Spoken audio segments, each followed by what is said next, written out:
India is facing a serious mental health crisis, and most people don't even realize how big it is. According to the expert from the Indian Psychiatric Society, nearly 80 to 85% of people with mental health condition in India do not receive adequate or timely treatment. That means millions are suffering in silence, untreated, unsupported, and unheard.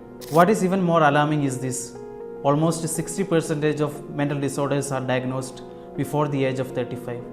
Yes, our teenagers, college students, young professionals are the most affected ones.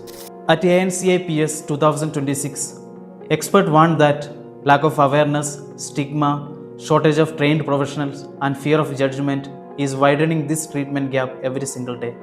Mental health issues don't mean weakness, they don't mean failure. They are treatable if addressed early. If you or someone else you know is struggling, speak up, seek help, because early care can change lives.